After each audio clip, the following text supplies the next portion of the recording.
where the drama starts. Lap 30, 8 laps to go. Sandopi hoping to take advantage of these lapped cars. Pileski goes, dives onto the right side. Very aggressive here. This is lap 4. The two Viceroys. Bill Frazier ahead of Matt Pileski. Frazier's off. Frazier hit the grass. You hit that tire wall, your day is done. Well, now it's lap 20. The Williams still trying to get around the Terrell team as he'll go around the left car and around those at the same time. At the same time, he's got the inside corner. Will he ride the curb? Yes, he will. He will get him on the inside. Vito Maria leading us all into Moss's corner. The beauty as his right side will cook the grass a little. A 180, no, a 360. Oh. Who will yield going into this corner? It's really not meant for too wide as it will be Gernald. Gernald will yield. Lots of smoke picking up from that Williams car. He is pushing it to the absolute limit. 26 of 30 now. Only 4 laps to go. He's going to get the run coming out the final corner. He's going to pull up side by side with the leader. It's going to be a drag race to the finish. Who is going to get there first? It's going to be...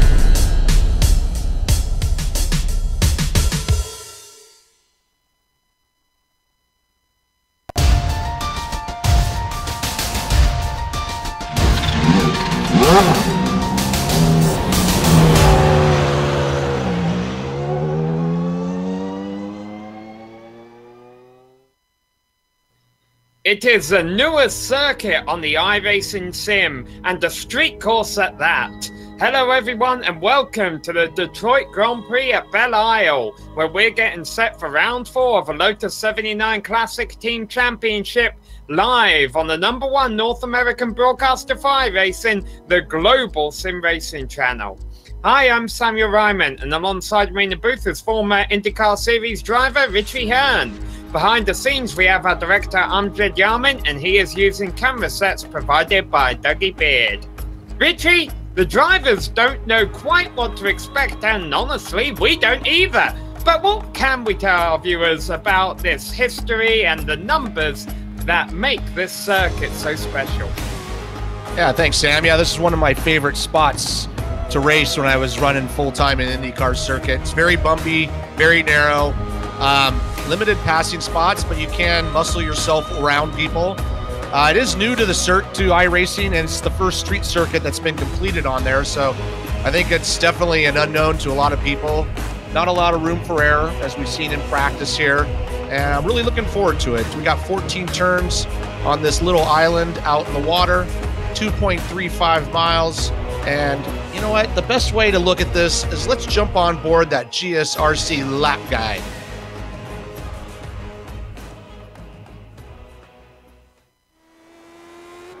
All right, we've got Amjad Yamin in the GSRC Lotus 79, so let's do a lap around Detroit. Down into 1 and 2, there isn't a whole lot of braking for these S's, but with the incredible power of the Lotus wheels, you've got to be extra careful over the nasty crest on the exit. All around this track, you'll get a great sense of how bumpy this surface is just by listening to the sound of the drivetrain wobbling out of nearly every corner. Turn 3 is going to easily be the most popular place to pass, but you've got to be careful because there's no room to run wide coming off of there. You've got a short burst on the power before you hit the brakes again for 4, which is more open than you'd expect for a street course. 5 is the opposite though. It's off camber and tightens on the exit, leaving little room for side-by-side racing. 6 is going to be critical, especially with a little crest on the entry. Turn in too late and you could understeer into the tires. If you're forced to lift, it'll hurt your momentum all the way down the backstretch. Straighten out these weaving gentle curves, and then we hit turn 7. This is the only other decent place to attempt to pass, but it now leads us into the fountain section. Drivers will need a lot of patience through here, both with the throttle and with traffic. Expect the racing to be mostly single file unless someone makes a huge error. Watch how aggressive you are with the curbs though, because it'll be easy to upset the car. Also, 11 will be the slowest here at the end, so don't get caught out by trying to carry your momentum through it. Now we fly towards 12 and 13. The first corner will require a lot of braking, but the second one only needs a little lift before you'll be easing your right foot down again. From there, it's easily flat out through 14, and hopefully, if you've kept it all together, you've now finished a lap around Detroit.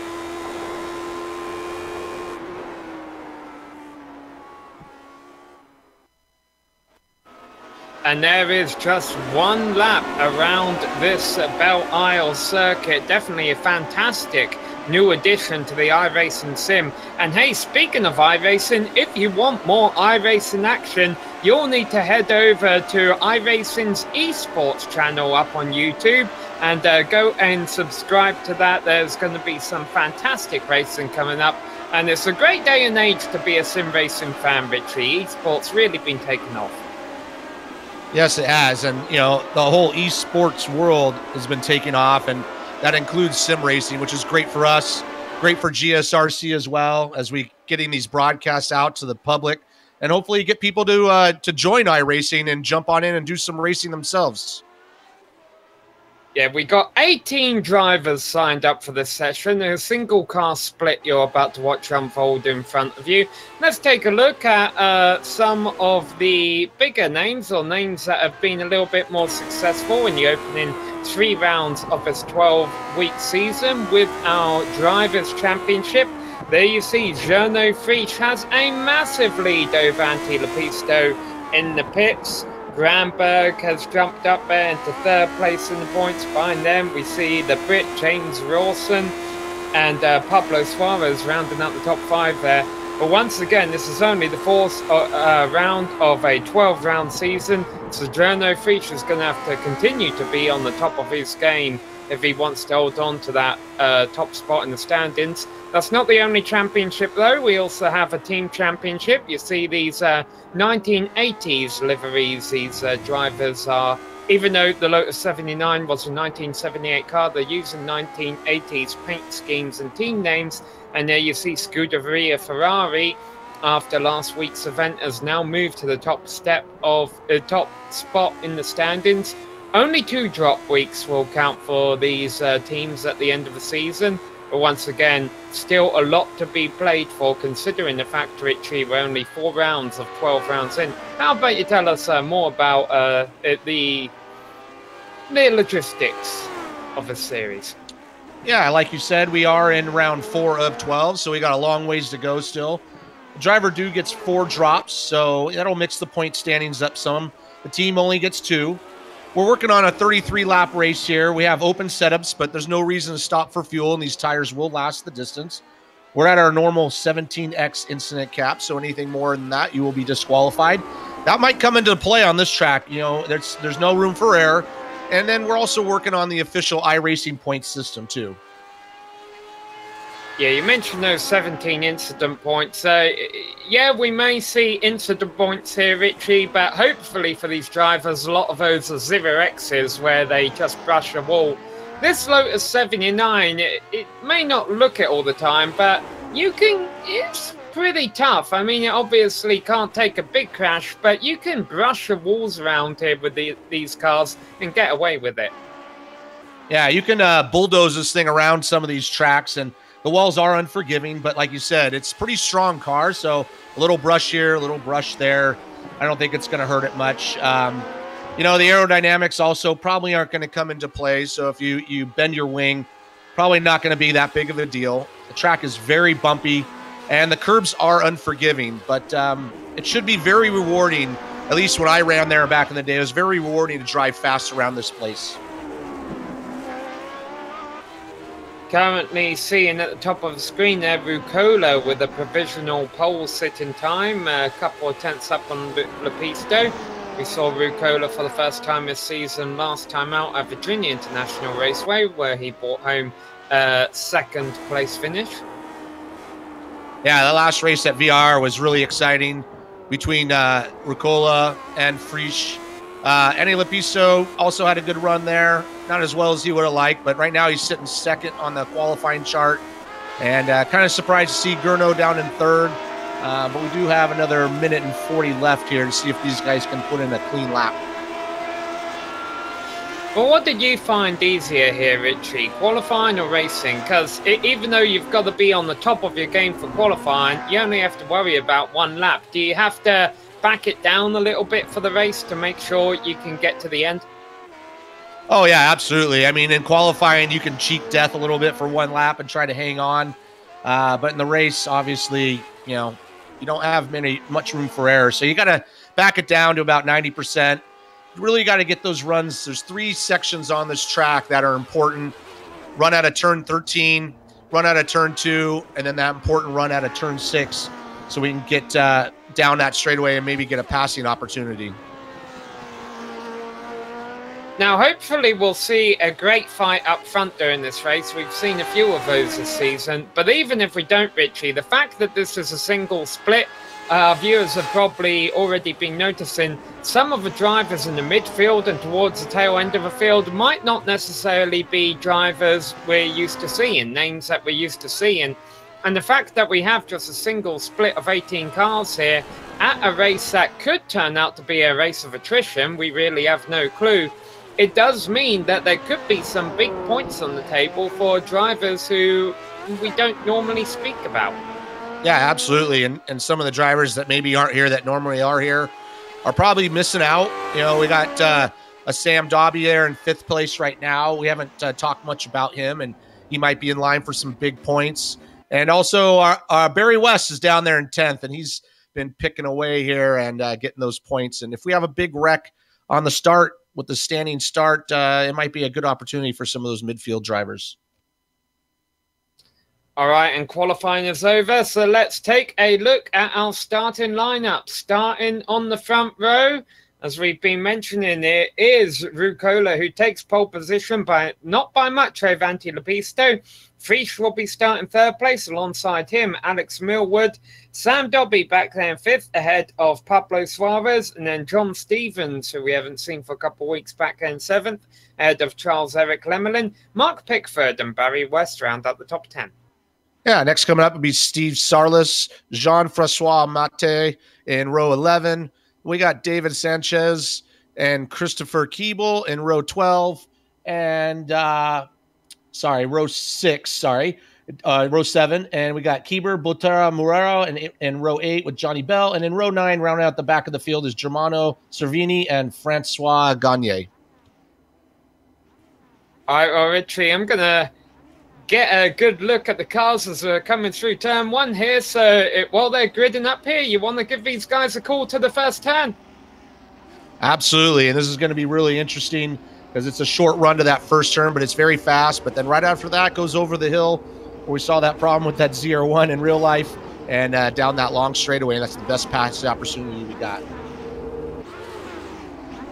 All right, so it's Jono Friesch sitting on pole position on the right-hand side of your screen. Jono Friesch is sitting back in 3rd place. He looks like it's in pole right now because the front row hadn't gridded up. So used to him being up there on the grid.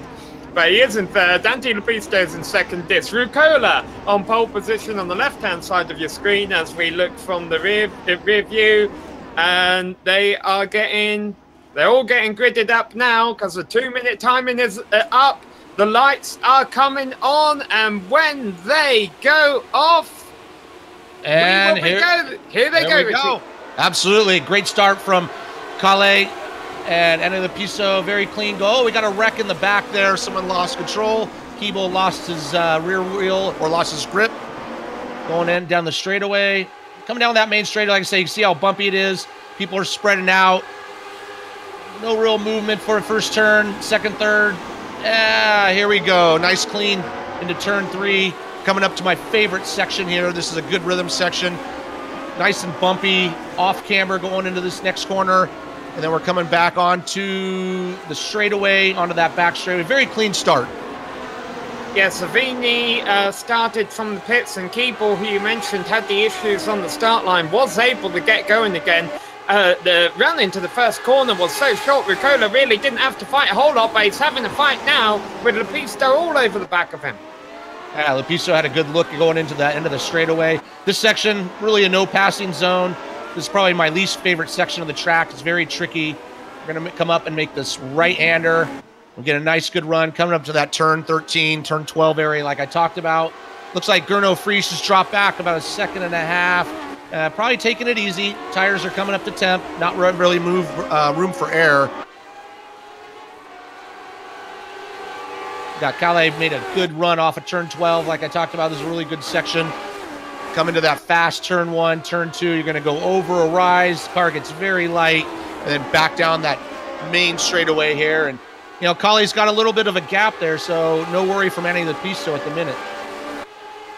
So lap 1 of 33 completed, taking less than 90 seconds to get around this joint with Rucola leading Lepisto, Friesch, Millwood and Dobie. Top 10 are all in the same order they started.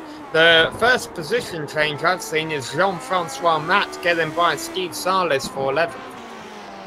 Yeah, a very clean run here. I think these guys are taking a little bit cautious approach to these opening laps. The place can be, like I say, there's no room for error, and so I think everybody's taking it easy. Got a long ways to go. Yeah, and we talked about the resilience that these cars can have on the circuit. That's not too aerodynamic dependent. Christopher Keeble didn't even elect to come into the pits at the end of the first lap, despite the fact that he is running with a bit of damage on that 14 machine. Yeah, if he does have a lot of damage front and rear, but you know, there's no point in coming in. You can't really fix it. Oh, we got a spin here. Car number 15. Yeah, so keeper Bataro Mura, he's going to try and get going again. He's able to do it before Savini. I just came in a little hot there, and that corner really tightens up. Like I said, it's one of my least favorite spots on the track. You just have to kind of get through it. You can't be overly aggressive. But he's continuing on. Doesn't look like he has too much damage to his car. So Rucola holding a 1 second lead over Lepisto right now, who likewise is a second head of Frisch, and then a second head of Millwood that's really back in 4th and 5th positions, that you get two cars running within half a second of another.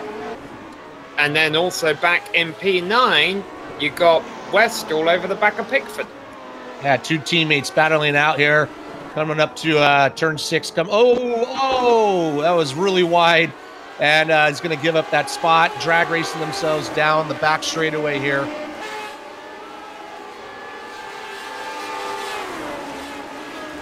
I was going to say, top 8 seem to just be biding their time behind each other right now, but that battle was certainly on. And Barry West is the first driver this race in the top 10 to gain a position. Yeah, he had a good opportunity there as his teammate went wide, coming on the straightaway, but they've kind of bottled up back the other two guys behind him, and seen a good little battle for that top 10 spot. Oh, but big moment from Sanchez. You saw him spin his wheels coming out of a turn, noses it into the wall, able to get going again in 13th place, but pit road is right ahead of him. I wonder if he'll be bringing it down. Yeah, it looked like he caught a little bit of the inside curb, got on the gas, just lit up that inside tire.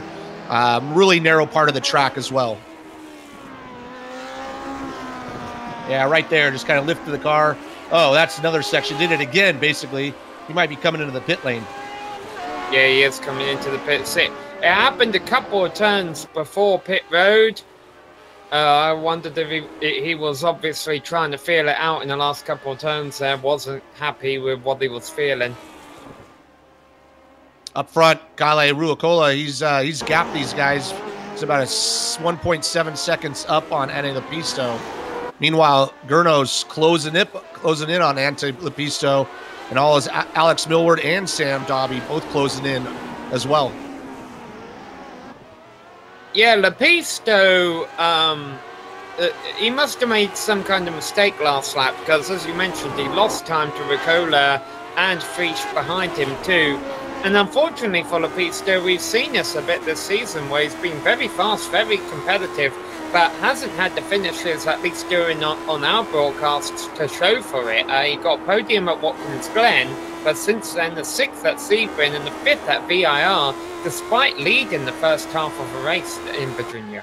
Yeah, he seems to really run well, but then gets a little bit of a red mist sometimes and makes a mistake, costs him positions. So watching him on board, you know, he's really sliding that rear end around, and he's just got to settle down a little bit.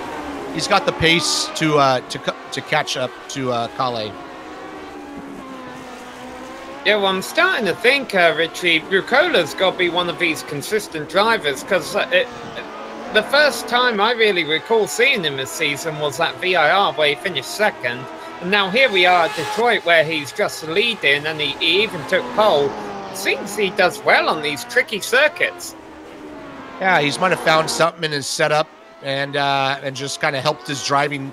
He's very, very smooth, and it's perfect for a circuit like this. And even VIR was tricky. He's very smooth there as well.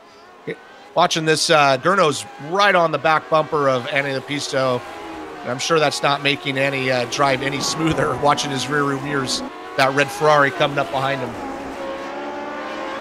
battle for 4th on the horizon as well, with Millwood just ahead of Dobie. Dobie was really close through the last section of the lap as they come around to complete lap 5. And one pass we missed, I just noticed Mark Pickford has gotten around his teammate, Barry West, for that 9th spot.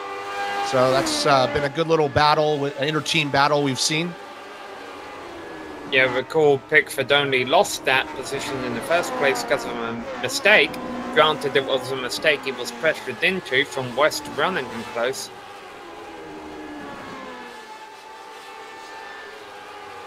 Next battle on track, it's heating up a little bit, is that, like you talked about, that battle for 4th spot. Alex Millward and Sam Dobby. Sam's right all over Millward, so very tough to get by, though. You almost have to wait for that guy to make a mistake before you can really get an opportunity. Well, Richie, I've got to ask, as being the car in front, there's two philosophies here, aren't there? There's, you know, the car behind you is trying to pressure you into a mistake. So the safe part of you is saying, well, if I just let him by, at least I won't make a mistake and I won't bin the car. But then there's also got to be part saying, hey, he's just trying to intimidate me. There's nothing he can do. He can't get around me here on the street course. Yeah, absolutely. I think at this point, you're not going to let anybody by because it's so hard to pass. You just got to learn how to look forward, not back, drive your marks. You know, I'm guilty of doing that myself. I'm better being the chaser than being chased. So it's just kind of a little bit of a mental game you got going on at that point. Were there ever times you were driving the car along, you're like, man, I wish I had a piece of duct tape I could put over my mirrors? All the time. Yeah, all the time. But at the same time, when you're the guy chasing the other man, you can just kind of zigzag around them and just get your car in their mirrors, and you just try to do it back to them. But it is very tough.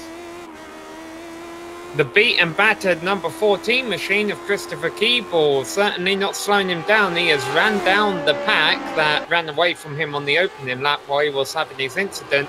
Francois Drand is going to be his first victim, running in 14th place there. And then just a few seconds up the road will be Johnny Belle, currently in 13th. I'm really impressed with how Kale Ruokola has just kind of left these guys behind. He's opened up that gap to 3 seconds. And he's running consistently in the 22s, whereas looks like he's the only guy running in the 22s. Well, maybe Gurno's dipped into there, but it's really impressive. He's just kind of kept his nose clean. There's a perfect example of you just look forward, you go, and don't worry about anything behind you. A moment there for Gagne. That's going to cost him a position. Tamura. Meanwhile, Gagne obviously happy he didn't put it in the wall. It looks like, unfortunately, that's what's happened to Germano Savini, because he's sitting in the pits with a bit of damage. He's going to join David Sanchez. The only two drivers who have had to come into the pits so far. Yeah, that'll basically kill his race there. There's just no coming back from that. No yellow flags, no safety cars, or not even a virtual safety car to help you out.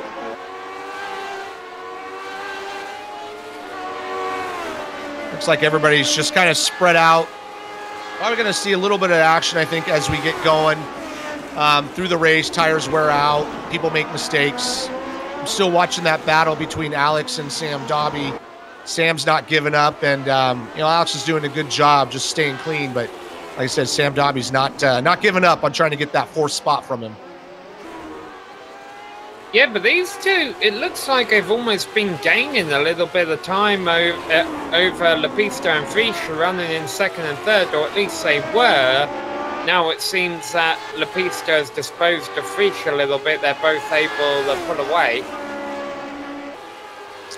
Yeah, they're separated out by about 1.5 seconds, and impressive to see Alex and Sam kind of stay within that 1.6 second range of Gurno, and Gurno's been the man of lately, winning the last 2 races. So nice job for both those two, keeping pace with the front 3.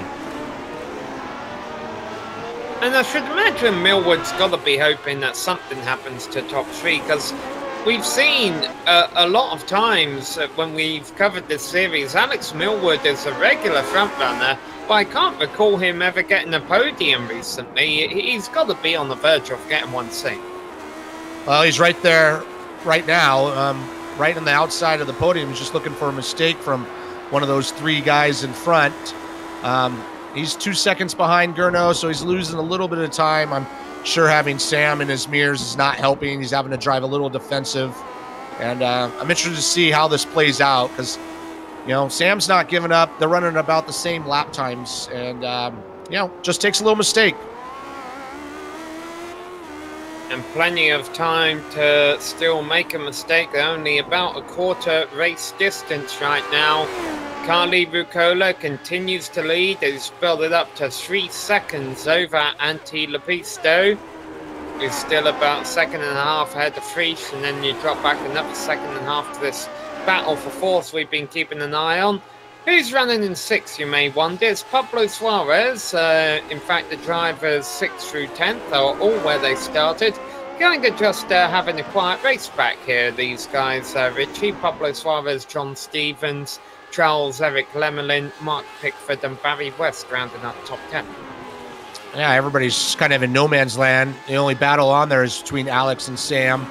Kalle, Ante, and Gurno have all dipped into the 22-second bracket. So I think, too, as the fuel burns off, this car might get a little bit easier to drive. So I think we'll see everybody kind of start picking the pace up as we get about halfway in a few laps.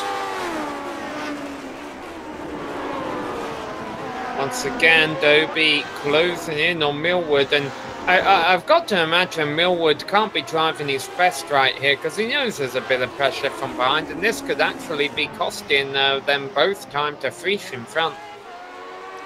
Yeah, I mentioned that a little bit earlier, is that sometimes you start looking in your mirror and then you start driving completely different.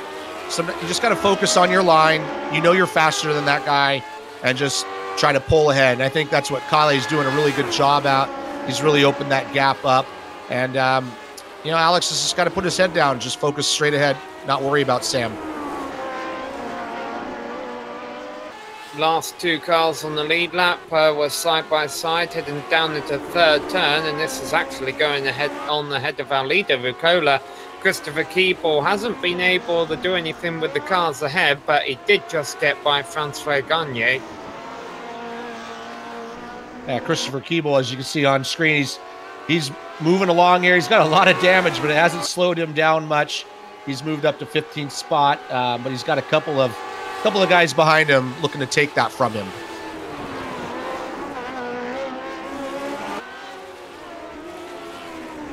Yeah, Rucola just trying to get by these guys without incident.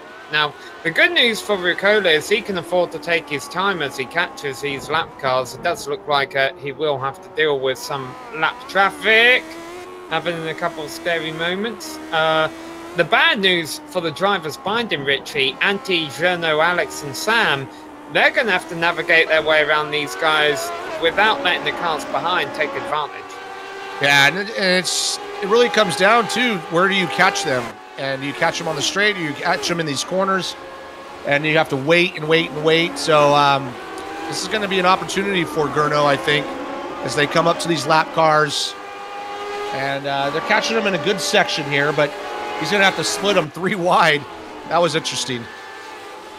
Yeah, and Keeble comes back across as Frisch is just trying to find a way through.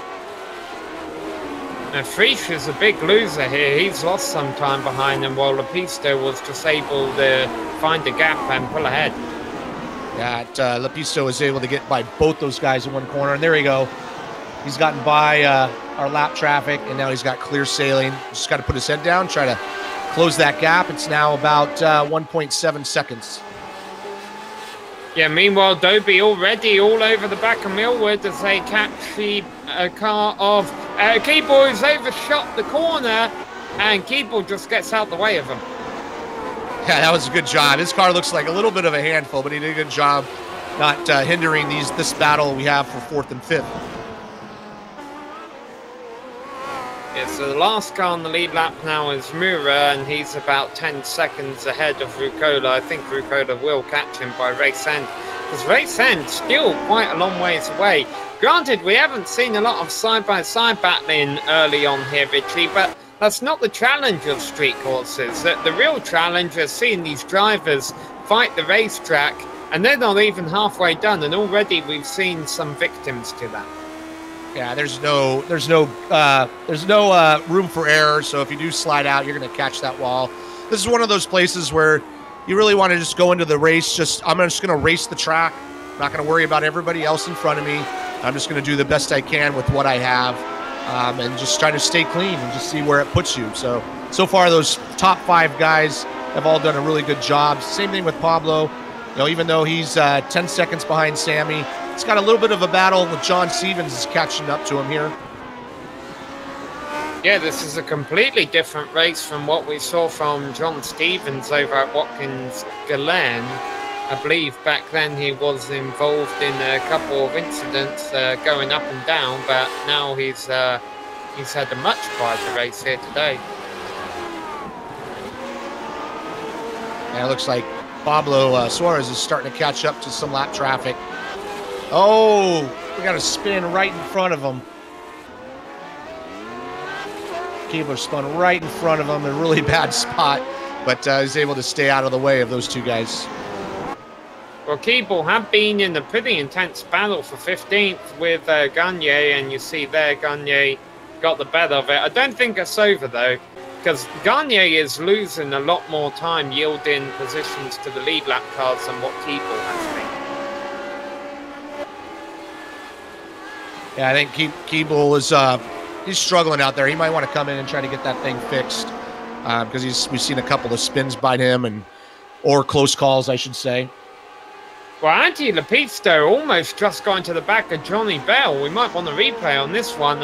Yeah, Johnny Belle, I don't even know how he went the lap down so quickly. He must have had a moment, but boy, Lepisto came right up on him. Whoa, it looked like Johnny was trying to get out of the way and caught Annie a little bit off guard, but you know, he got by him cleanly. Did lose some time, but you know what? Actually, looking at the gap here, he's closed in a little bit on Kale. So I don't know if lap traffic had to play with that, but he was a half a second faster on his last lap than Kale. So his fuel burn might be getting right to where his sweet spot is. Yeah, it's a nice sim when you have a race when low fuel makes a difference, but worn tyres does too. You see new fastest laps all race long. And Dobie having a moment. Oh, big moment. Big moment. He's not recovering from that, unfortunately. That's too bad.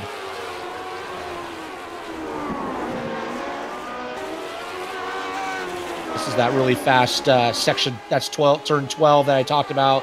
Caught that outside wall, just kind of flipped him over, and unfortunately, it's the end of his race. And let's keep on this replay. Go to Mura, because Mura, right after Dobie, will ride on board Dobie one more time, but then Mura had an incident that saw him go into the pits.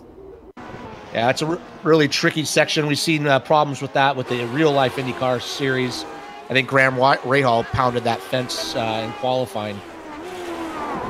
What happened to Mura here? He's coming through the... He got a little wide. Yeah, he overshot it.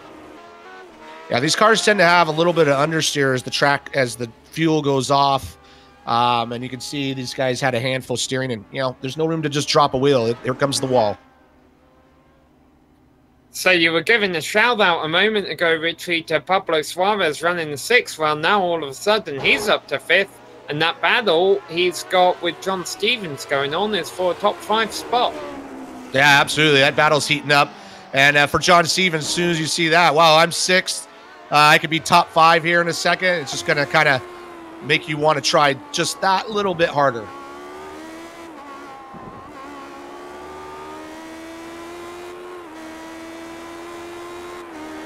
Approaching the halfway point of this race as Rucola continues to lead on lap 16 of his 33-lap race here at the Detroit Grand Prix at Belle Isle. Now we're not missing much up front. Everybody's separated out about the same amount. 3-second gap from Ante to Rucola, and then another 3-second gap from Lepisto to Freach. So they're just kind of doing their thing and playing it safe at the moment.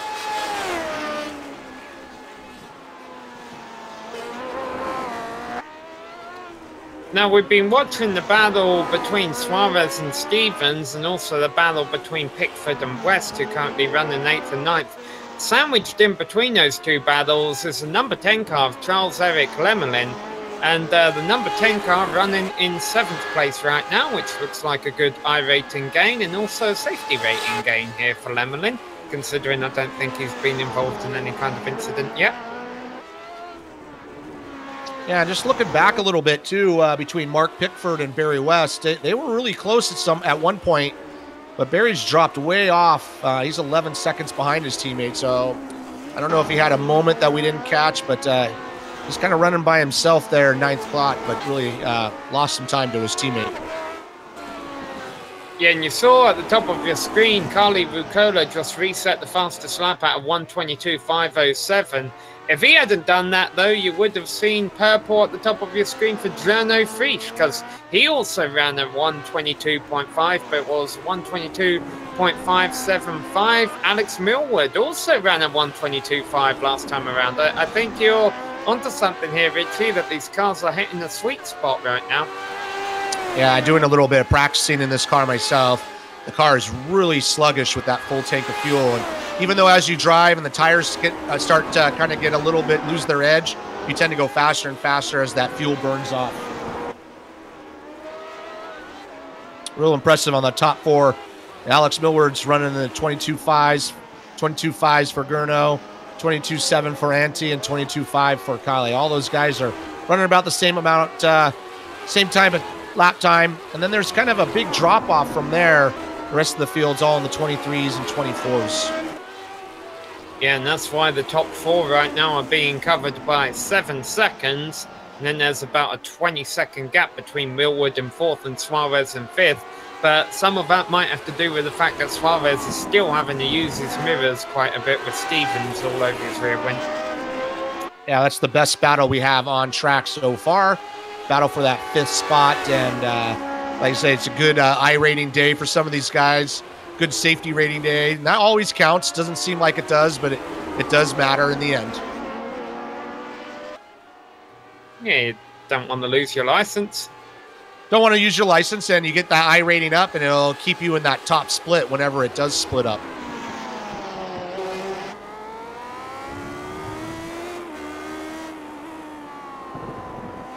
Pretty clean race so far. I'm surprised. You know, I think everybody's probably a little bit scared of this place, and maybe not. They're driving it to, like what I said, you dial it down to about 90%, race the track, and you know, try not to take too many unnecessary risks. But very clean so far up front. Yeah, next week, for those of you who follow along with the Lotus 79 Classic Team Championship, they will be at Alton Park. So another tricky circuit for these drivers to challenge. I think Watkins Glen is the closest in to a not tricky road course we've had all season long, Richie, and that was our season opener. Since then, the bumps of Sebring, the walls of this place, where's the apexes of VIR, and then Alton Park, a lot of elevation change there. Boy, they've really thrown at these drivers this season. Yeah, they're definitely making it challenging for them. Alton Park's a great place to drive this car, though. So it's an old school track, and you know, we'll get out of the North America tracks here and move on to Europe, and I'm sure a lot of these guys have a lot of experience there.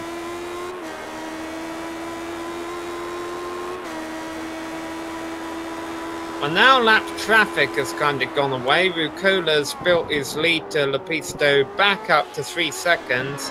He did reset the fastest lap again last lap around. You may have seen that at the top of your screen of 1:22.499. First 1:22.4 of the race.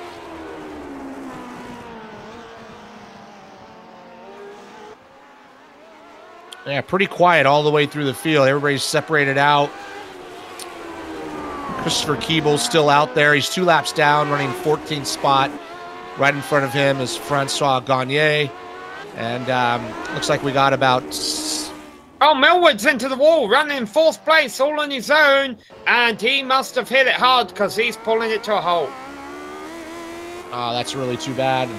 Here's the replay. He's all by himself. Looks like he catches the outside wall as he turns in. And... turns in late and catches the outside wall once again. Looks like his toe is all out of whack. Yeah, I think this race becoming a bit processional for some of the drivers up front there, Richie, that at the halfway point of the race, they just might have been getting a bit fatigued to let down their guard a little bit and basically pull a Ayrton Senna of 88. Right? Yeah, it looked like he just tried to take a little too much on the entry and just kind of ruined his whole race at that one spot.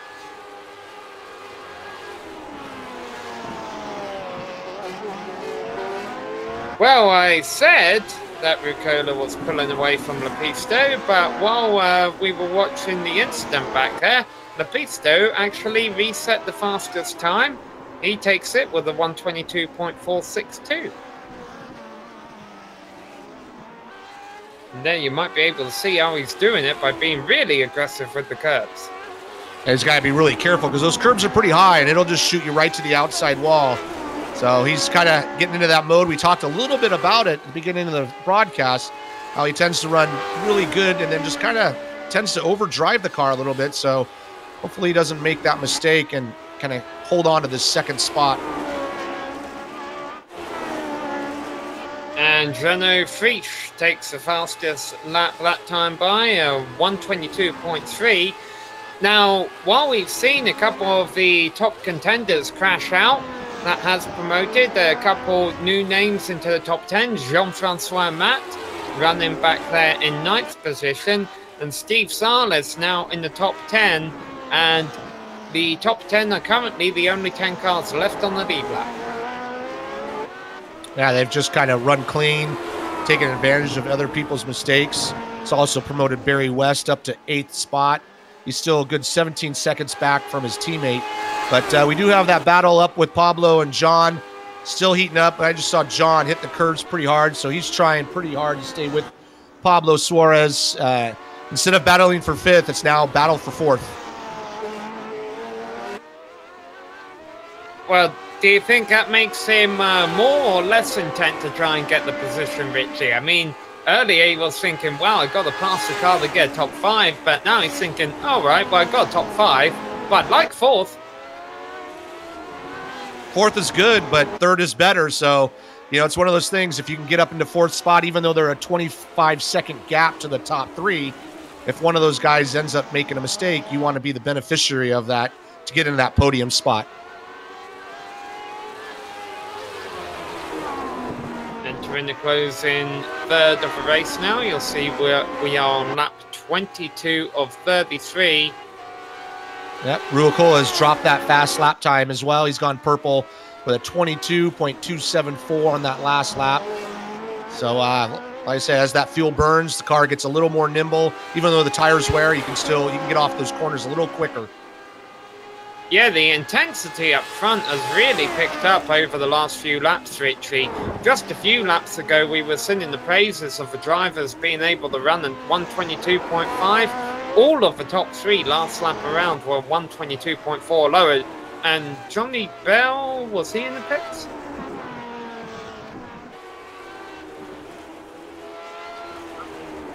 I'm seeing him on track going through turns 1 and 2.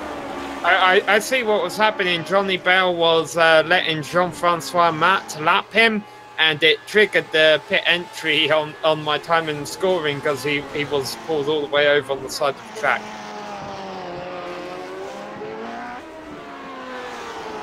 Yeah, everybody's kind of separated out, just kind of almost like a typical Formula One race. Everybody's just kind of holding steady. We still have 10 laps to go, though, so you know there's no room for these guys to rest. They can bite you at any moment. Yeah, and even though these cars, you know, they don't suffer from aero wash as much as the F1 cars, Indy cars, or any kind of aerodynamic race car does today, it does still exist there, Richie. So you can only tuck your car up behind the car in front so much before you begin to lose the front end a little bit. You've really got to plan away by the car in front. Yeah, you're absolutely right. You do get a little bit of, you lose that downforce, but these cars you can see are just single element front and rear wings. Nothing like you see in Formula One these days. So they get most of their downforce from underside the car. I wish Formula One would do a little bit more of this to create some better racing. But in the end, you still got to be able to get that run off the corner. You can't go with them right behind them into the corner. Otherwise, you will lose that front end. I'd like to see him go to old school sliding skirts, no front wing at all. Well, they are simplifying the front wing elements in a couple of, I believe, for the 2019 season, actually. Meanwhile, Steve Salas is sitting in the position that I always am fond of. He's running in 10th. The next car ahead of him on track is Johnny Belle in 11th, who he'll be trying to put a lap down. It's always nice when you know you're about a lap ahead of the next car for position. It's one thing to bring up, too, is that team championship. So we got a couple of Ferraris out there. We got Barry West and Mark Pickford. Both their team cars are running. Contact for second. Lepisto getting to the back of lap car of Germano Savini. And Lepisto is stopping. His car is damaged. Oh, that's unfortunate. Yep, just got into the back of that lap car, kind of broke the front wing. Just got to be a little more patient, I think. I think he would have had a chance to get by him. There's no pressure from Gurno, but kind of bit him here. And Lepisto tried to continue, but just a few yards after that impact, took a tow to the pits. I didn't really see his car being damaged that bad. I don't know if he was just mad at what happened and just kind of pulled over. But that promotes our points leader here up to second spot. Even though he's 5 seconds behind Ruocola, he's gonna get a healthy chunk of points from this race. And all of a sudden, you were talking about how a podium is nicer than fourth place, Richie. I think Stevens is really going to be wanting to get by Suarez now. Right? That's exactly what I'm talking about. All of a sudden, third sounds much better than fourth. So we're going to probably keep an eye on this battle. It's the closest battle on track as well. And Suarez has done a good job just kind of keeping his head straight, not making mistakes.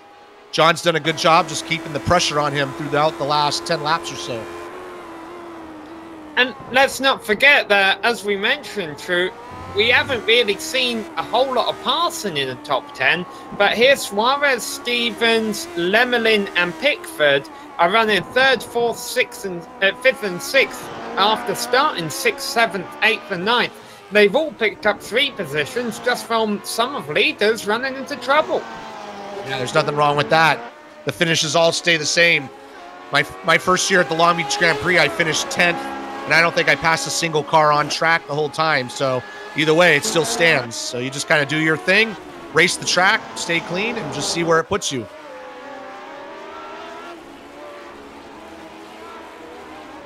The gap between our 2 leaders now, as a result, is 7 seconds. Prix actually ran a really slow time last lap around. I don't know if that was lap traffic he had to deal with.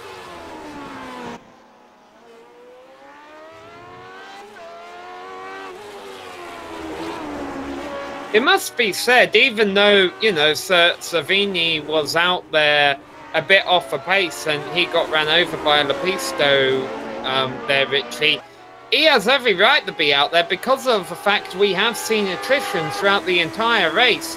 So Vini, who, could have had to settle for a 17th or an 18th place finish if he didn't return to the track, he is running right now in 14th place and could pick up a few more positions before the end here. Oh, you're absolutely right. I don't think Savini did anything wrong. I think just Enti was just a little impatient. If he just waited just about 100 yards longer, he would have gotten a clean pass down the straightaway. But that's racing, and I don't blame anything about Cervini being out there. He's got to get as many points as he can. Meanwhile, that's promoted our Johnny Bell. He's 1 lap down, but he's up to 10th spot just by hanging in there. Yeah, and Steve Salas is now in 9th, but he's been put a lap down.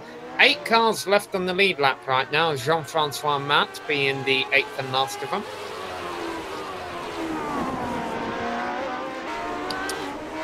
So it looks like Ante in the chat just had a little bit of, after that contact, just the toe was out. And pretty much if your toe's out and you got a steering wheel and the nuts facing the right way, it's almost impossible to get around this track. So you might as well just call it a day.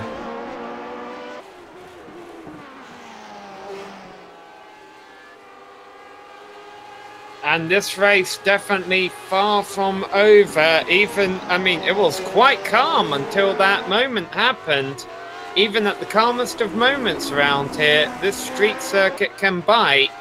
And there are still 6 laps left to go as Rucola navigates his way through the last few turns right now. Yeah, this is street circuit racing at its best. I mean, you try to go out there and run 33 laps by yourself, it's going to be hard not to hit anything, let alone trying to race other people as well. So looking at the lap times up front, it looks like our 2 leaders have kind of slowed it down a little bit. There's a big gap, so they're taking it easy. The battle on track is still for that 3rd spot, so it's heating up between Suarez and John Stevens with only 6 laps to go.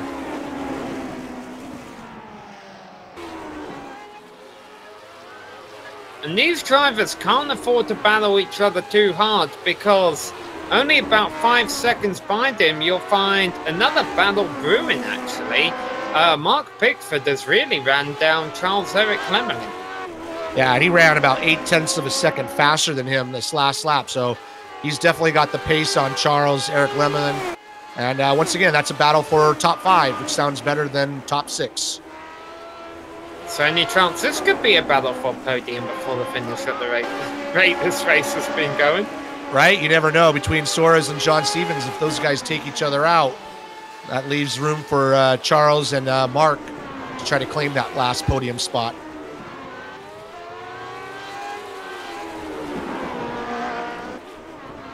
Well, we already saw Mark involved in a bit of a battle earlier with Barry West. It looks like that was a battle of mistakes. Pickford made one and West got it back, and then by the time we got the cameras back on them, Pickford had found a way by. Barry West, it should be said, is still running back N7.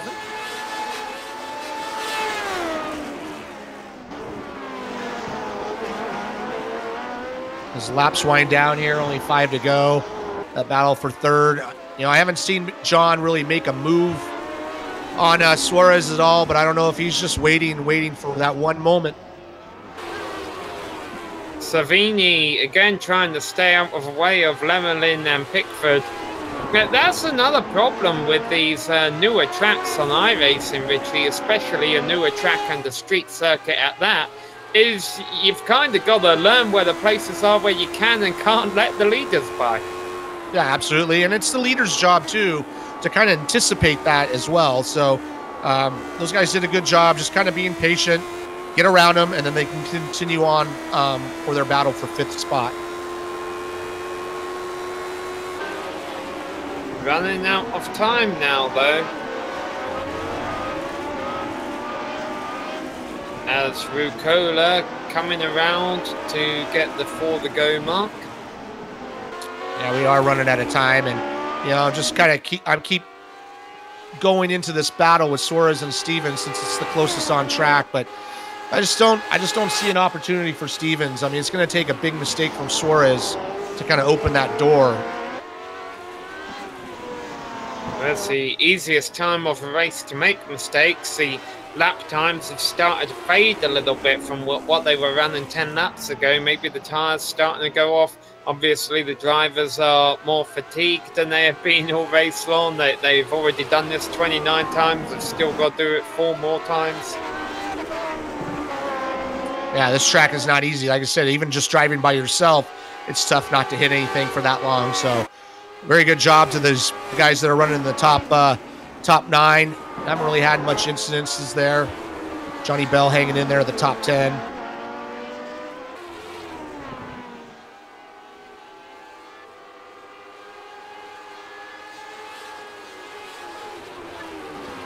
So there you see, actually, at the very front of your screen was our battle for 3rd, and at the back of the screen was the battle for 5th. 5 seconds separating the meet.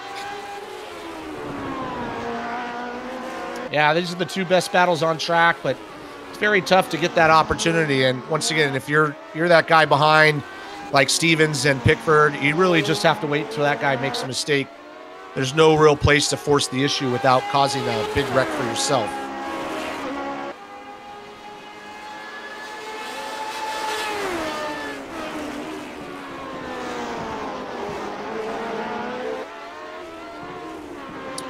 two drivers up front, Kale and Ruokola, have really kind of backed it down. And Frisch backed it down. Frisch just running in the low 123s, so he's about a second off his best lap. I think they've seen the writing on the wall and just take it easy and finish this out with only 3 to go.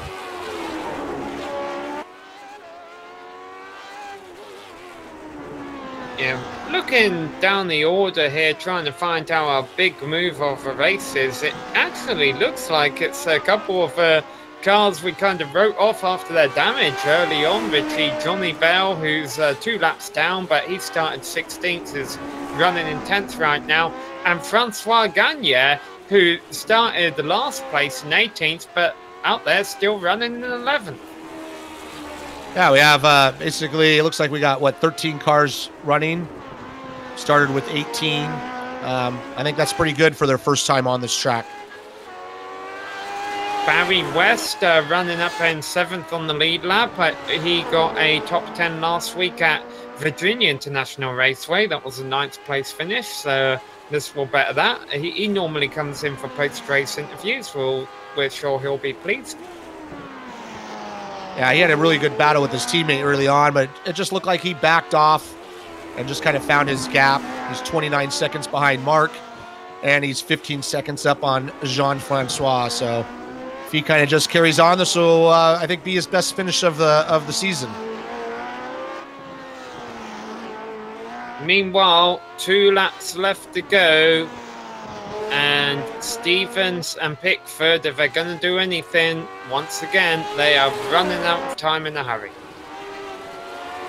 Stevens is trying. I'm watching that battle, and he's going wide. He's hitting the curbs, but real impressed with Pablo Suarez. He just kind of kept his nose down.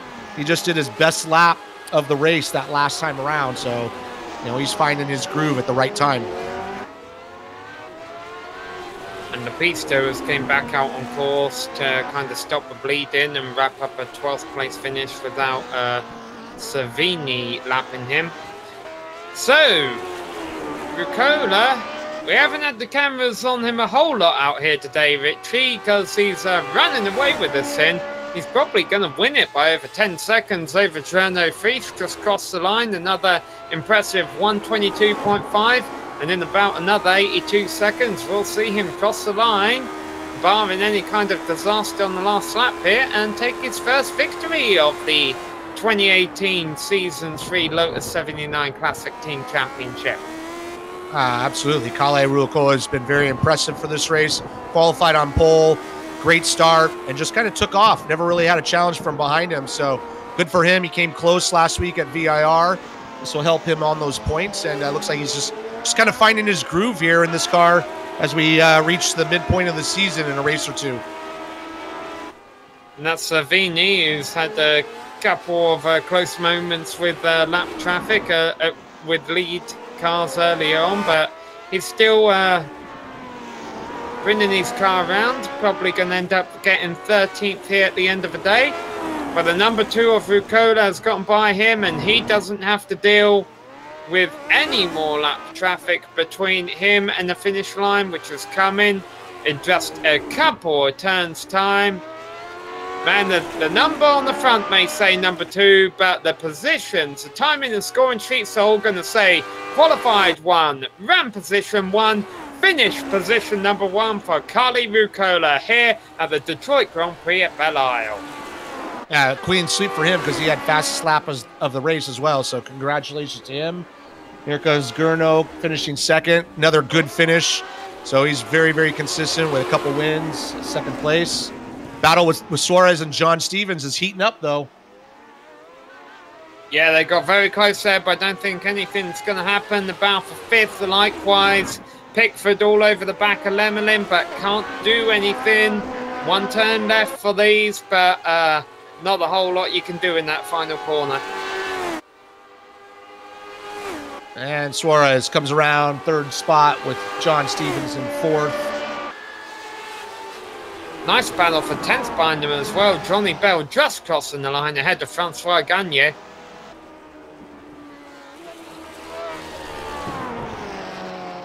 Barry West coming in for his best finish of the season in 7th. His teammate just in front of him in 6th, so it's a good job for that team for the points. Good job for a lot of drivers. A great job by Carly Rucola. We will get to talk to him in just a few moments here on the Global SimRacing Channel. We hope you enjoyed all the racing. Stay tuned for full race rundown as well as drive interviews here on GSRC.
Hello and welcome back to the Detroit Grand Prix at Belle Isle. Hey, do you want more iRacing action? Be sure to check over the iRacing Esports channel now up on YouTube and subscribe to them for more fantastic iRacing action here for you to enjoy. We're certainly looking forward to see what they have to offer in the coming months.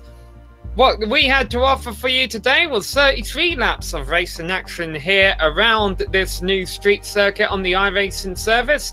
And at the end of the day, it was Carly Rucola taking home the win by not quite 10 seconds, 9.97 seconds over Journo Friesch. Pablo Suarez, the number 8 car, got a nice podium finish there just by staying out of trouble. Likewise, jumping up 3 spots in the order behind him, John Stevens in 4th, Charles-Eric Lemonlin comes home 5th, Mark Pickford in 6th, and Barry West in 7th. Doing even better than that, even though he was a lap down, Jean-Francois Mat started 12th and finished 8th, ahead of Steve Salis and Johnny Belle, who gained 6 spots to come home in 10th. Just ahead of a driver behind him, Richie.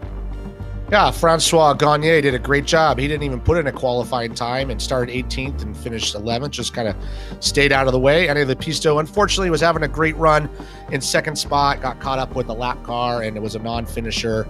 Had to come on in, so he finished 12th.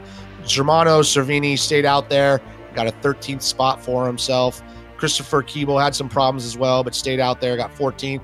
Fortunately, Alex Millward had a good run, running up there in the 4th and 5th spot. Didn't finish. And Sam Dobby, same thing. Track bit him, ended up 16th. And rounding out the 17th and 18th spot, we got Kiber Botero Morera and David Sanchez coming in the 18th spot. Well, Carly Rucola is off celebrating right now, but we've caught up with our 2nd place finisher, Journo Friesch. Mr. Friesch, you were running 3rd for most of the race, kind of lucked into that 2nd position. How was racing this circuit? Hi, Sam. It's a really tough circuit because the walls are so close. I wasn't feeling 100% comfortable with my set. I did the race before that one as well, and I saw that my pace was really off, and I took a completely new set from another track and gave my best. So my pace wasn't better than third place, so I have to be lucky with second. Bad luck for Antti, though. Now, what about this Carly Rucola guy? I've got to be honest, I was unfamiliar with him until he came into action at VAR last week and finished second right behind you. This week, the positions switch around. Are you keeping an eye on him in this championship fight? Actually, I've been keeping an eye on him for many years now. He's one of the really long time Lotus drivers. So you will get familiar with him soon. He's always super quick and former champion of the series as well. Okay, yeah, no, he definitely is putting on a show. What was the trickiest part? I know you said your setup wasn't quite up to par. What did you find to be the most difficult part of this race? I like the first part of the track, but I don't like the last sector because the walls are so close and you always feel like you're losing grip. So yeah, every tiny little mistake can end your race. So yeah, that's really tough to do. Well, next week we go to a track which is just about as tricky. Alton Park has a lot of hills and different kinds of turns. However, you do have a bit more runoff area. Do you think you can get back onto the top step of a podium there? I hope so. Alton Park is one of the best tracks for this car. But it's also a really dangerous track because there's a little bit of grass, but once you get on the grass with two wheels, you're definitely in the wall. So it's another really tricky one. Absolutely. Well, we look forward to watching that race, Gurno. Thanks for coming out, putting on a good show for us today, and good luck in Alton Park next week. Thanks, guys. See you next week. Congrats to Colin for a good win this week. Bye-bye. Well, that was our second car that bring it home on the lead lap, Gurno Frisch. Let's talk to another one of our top 10 finishers and the lead lap finisher at that. Richie, you've caught up with Barry West. Barry, great job out there. Your best finish of the season with the 7th spot. You got to be pleased with that. Yeah. Can you hear me? Yeah, we can hear you. Yeah. That's a good race. Second time I raced here, actually. I only drove the track last week. When you asked me last week if I'd done Detroit, I thought I'd better download it. Yeah, we fell over each other. Me and my teammate, the early few laps, he overshot turn 3 into the right-hander. And I got on the inside and I thought we'd go through side by side or he'd let me go, but we went by side by side and he made a few small errors. So I got in front, and then a few laps after I made a mistake and he fortunately kept it out of the wall. Then I just thought, no, let's drive within ourselves. A race I'd done previous, I lost concentration 6 laps from the end in a good position. So I wasn't very happy with that. So I think the tyre pressures I got wrong on this one. It was a bit hot today, and when I looked at the pressures at the end, they were too low. So they could have gone a bit higher. Yeah, I was going to ask you that. You were running right behind your teammate there, and it's a good haul of points for you guys. And then you kind of just dropped off quite a bit and just kind of ran your pace. And I was saying in the broadcast, this is just one of those places that you just have to kind of race the track. Don't race everybody else.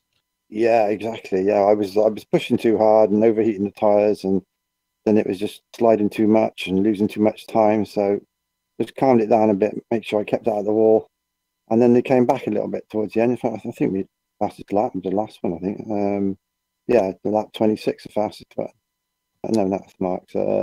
But yeah, it came back. It was easier to drive, put it that way, when the tires had calmed down a little bit. Tires calmed down, fuel burn right. Yeah. Last lap, fastest lap, and still not on Mark's pace anyway. But I know he had 18 psi in his car, and I dropped mine at half from 20.5, 20, but that wasn't enough. Should have dropped him a bit more. But that's the way it goes. Good result. Pleased with that. Difficult track. Yeah, take that. No, I'd say it was a great result, especially since you just downloaded it a couple of days ago. Next race is Alton Park, kind of a home race for you, I think. And yeah, will we see you there next week? I'd love to do that one. It's the best track for this car, I think. But no, unfortunately, I'm going to have to miss next week, like the week after. But we love Alton Park. It's a lovely track and usually do well there. So yeah, wish all the best of luck to Mark. Hopefully, he can keep our team's performance up. Yeah, no, you guys got, like I said, a good points haul for both of you guys. I think between you and the Ferrari team are the only two cars running at the end. Well, congratulations on a great finish and surviving the concrete jungle, and we'll see you soon. Yeah, thanks, Richie. Cheers. And that was our 7th place finisher, Barry West. Well, Richie, personally, for me, it's the first time I've gotten to watch a race at the Grand Prix here at Belle here on iRacing. And I've got to say, it was quite challenging. I mean, yeah, we may have not seen a whole lot of side-by-side battles, but the attrition and the fastest laps and the nose-to-tail racing continued from the drop of a green to the drop of a checkered. Yeah, I don't think it always has to be side-by-side racing to make a good race. It's a matter of just watching these guys manhandle the car in this concrete jungle with no runoff. So I thought they did a great job and just trying to survive it. It is new to a lot of people. And, I think if we come back, we'll just see hopefully a few more entries and maybe just a little more battling up there up front.